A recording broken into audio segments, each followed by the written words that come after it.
Hello friends, ये Indian polity series का part 2 video है।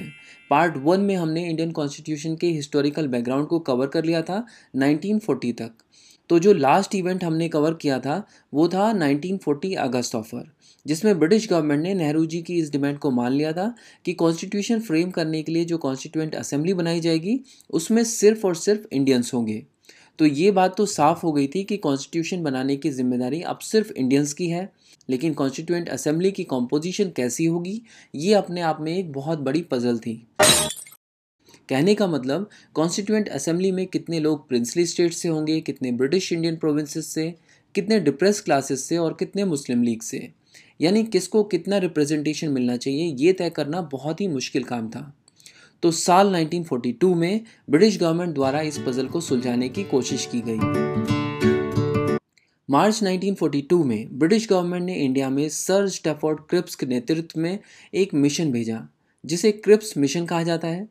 क्रिप्स मिशन ब्रिटिश गवर्नमेंट का एक ड्राफ्ट प्रपोजल लेकर आया था। इस प्रपोजल में ये कह रहे थे कि वर्ल्ड वॉर 2 खत्म होने के बाद ब्रिटिश गवर्नमेंट एक इंडिपेंडेंट कॉन्स्टिट्यूएंट असेंबली बनाने के लिए तैयार है, और इस कॉन्स्टिट्यूएंट असेंबली के कुछ मेंबर्स प्रोविंशियल असेंबलीज से इलेक्ट होकर आएंगे और बाकी के मेंबर्स प्रिंसली स्टेट से होंगे, जिन्हें उस प्रिंसली स्टेट के प्रिंस नॉमिनेट करेंगे।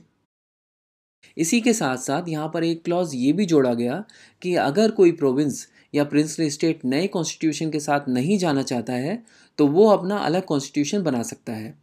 उन्हें भी ब्रिटिश गवर्नमेंट अपनी कॉमनवेल्थ में शामिल कर लेगी। कांग्रेस और मुस्लिम लीग दोनों ने ही क्रिप्स मिशन को एक्सेप्ट करने से मना कर दिया। कांग्रेस ने रिजेक्ट किया क्योंकि क्रिप्स मिशन का ये वाला क्लॉज, जिसमें ये कहा गया था कि अगर कोई प्रोविंस या प्रिंसली स्टेट नया कॉन्स्टिट्यूशन के साथ नहीं जाना चाहता है तो वो अपना अलग कॉन्स्टिट्यूशन बना सकता है, ये तो बिल्कुल पार्टीशन का ब्लूप्रिंट दे दिया था क्रिप्स मिशन ने। तो कांग्रेस को ये बिल्कुल भी बर्दाश्त नहीं था, क्योंकि इसे एक्सेप्ट करने का मतलब था देश बनने से पहले ही उसके टुकड़े करना। और अगर मुस्लिम लीग की बात करें तो मुस्लिम लीग ने क्रिप्स मिशन को इसलिए रिजेक्ट किया क्योंकि मुस्लिम लीग को चाहिए था मुस्लिम्स के लिए एक अलग देश, यानी पाकिस्तान, और क्रिप्स मिशन में पाकिस्तान बनने की तो कोई बात हो ही नहीं रही थी। एक्चुअली क्रिप्स मिशन के हिसाब से कोई भी एग्जिस्टिंग प्रोविंस या प्रिंसली स्टेट जिसे इंडियन यूनियन में शामिल नहीं होना है वो अपना अलग कंट्री बना सकता है, लेकिन ये फैसिलिटी किसी भी एग्जिस्टिंग प्रोविंस या फिर प्रिंसली स्टेट को थी। क्रिप्स मिशन में ऐसा कहीं नहीं कहा गया था कि अगर इंडिया के सारे मुस्लिम्स या कोई और कम्युनिटी इकट्ठे होकर बोलने लगे कि भैया हमारे लिए एक नया देश बना दो, तो उसके लिए नया देश बना दिया जाएगा, ऐसा कहीं नहीं कहा गया था। एक पहले से प्रीडिफाइंड प्रोविंस या प्रिंसली स्टेट ऐसा बोले तो उनको अलग किया जा सकता था। तो अल्टीमेटली क्रिप्स मिशन फेल हो चुका था और 12 अप्रैल 1942 को क्रिप्स भाई साहब अपना बैग पैक करके वापस ब्रिटेन लौट गए। इसके कुछ ही समय बाद 2 सितंबर 1945 को वर्ल्ड वार 2 भी एंड हो गया। तो वर्ल्ड वार 2 एंड होने की वजह से ब्रिटिश गवर्नमेंट अब वापस से इंडिया पर फोकस कर सकती थी। इसीलिए अब 19 सितंबर 1945 को वाइसरॉय लॉर्ड वेवल ने अनाउंस कर दिया कि दिसंबर 1945 से जनवरी 1946 के बीच सेंट्रल और प्रोविंशियल लेजिस्लेचर में इलेक्शंस करवाए जाएंगे। तो इलेक्शंस हो चुके थे, दूध का दूध पानी का पानी हो चुका था। ये इलेक्शंस हुए थे 11 प्रोविंसेस में, और इन 11 प्रोविंसेस में से 8 प्रोविंसेस में कांग्रेस ने मेजॉरिटी ऑफ सीट्स जीती थी। ये 8 प्रोविंसेस थी Assam, Bihar and Orissa, Bombay, central provinces, Madras, north west frontier province और यूनाइटेड प्रोविंस। इसके अलावा जो 3 प्रोविंसेस बची वो थी बंगाल, पंजाब और सिंध। इन तीनों प्रोविंसेस में मुस्लिम लीग सबसे बड़ी पार्टी थी। इसके बाद मार्च 1946 में ब्रिटिश गवर्नमेंट ने कॉन्स्टिट्यूएंट असेंबली बनाने के लिए एक बार फिर कोशिश की। प्राइम मिनिस्टर एटली ने मार्च 1946 में 3 लोगों का एक ग्रुप इंडिया भेजा। ये 3 लोग थे sir Pethick Lawrence, sir Stafford Cripps, A V Alexander. क्योंकि ये तीनों लोग ब्रिटेन के पार्लियामेंट में कैबिनेट मिनिस्टर्स थे, इसीलिए इस मिशन को नाम दिया गया cabinet mission. Sir Pethick Lawrence उस समय secretary of state for India थे। स्टैफोर्ड क्रिप्स प्रेसिडेंट थे बोर्ड ऑफ ट्रेड के, और एवी अलेक्जेंडर थे फर्स्ट लॉर्ड ऑफ एडमिरल्टी। इस कैबिनेट मिशन का मिशन था इंडिया के कॉन्स्टिट्यूशन को फ्रेम करने के लिए एक कॉन्स्टिट्यूएंट असेंबली इस्टेब्लिश करवाना। कैबिनेट मिशन ने प्रपोज किया कि कॉन्स्टिट्यूएंट असेंबली में टोटल सीट्स होंगी 389। इनमें से 296 सीट्स थी ब्रिटिश इंडियन प्रोविंसेस के लिए और 93 सीट्स थी प्रिंसली स्टेट्स के लिए।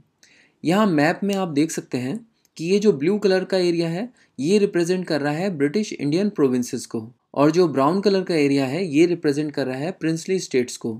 अब ये जो टोटल 296 सीट्स थी ब्रिटिश इंडियन प्रोविंसेस के लिए, ये हर एक प्रोविंसेस में डिस्ट्रीब्यूट की गई on the basis of population. मतलब जिस प्रोविंस की ज़्यादा पॉपुलेशन उसको ज़्यादा सीट्स, जिसकी कम पॉपुलेशन उसको कम सीट्स। इसके अलावा प्रोविंस को जो सीट एलोकेट हुई थी उसको फर्दर डिस्ट्रीब्यूट किया गया मुस्लिम, सिख और जनरल सीट्स में।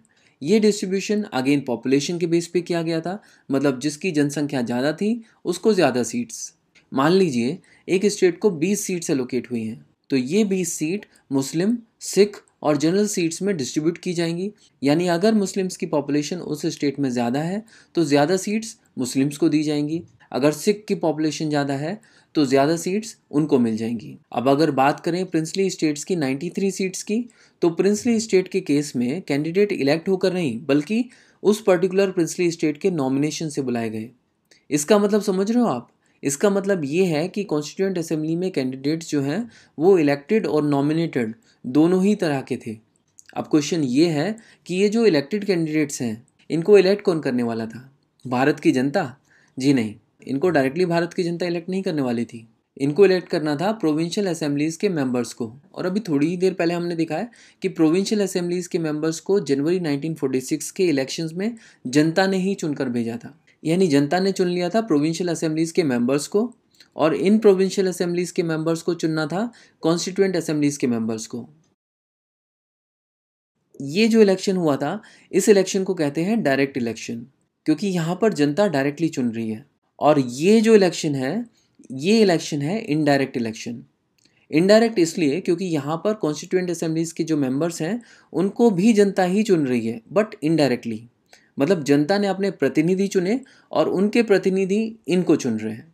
तो ये जो कॉन्स्टिट्यूएंट असेंबली के इलेक्शंस होने थे ये हुए थे 1946 के जुलाई और अगस्त महीने में। इन 296 सीट्स में से 208 सीट्स पर इंडियन नेशनल कांग्रेस के कैंडिडेट्स आए और 73 सीट्स पर मुस्लिम लीग के कैंडिडेट्स, और बची हुई 15 सीट्स पर कुछ और पार्टीज़ और इंडिपेंडेंट कैंडिडेट्स आए। इसके अलावा जो प्रिंसली स्टेट्स की 93 सीट्स थी वो खाली पड़ी रह गई क्योंकि प्रिंसली स्टेट्स ने अपने कैंडिडेट्स नॉमिनेट नहीं किए थे।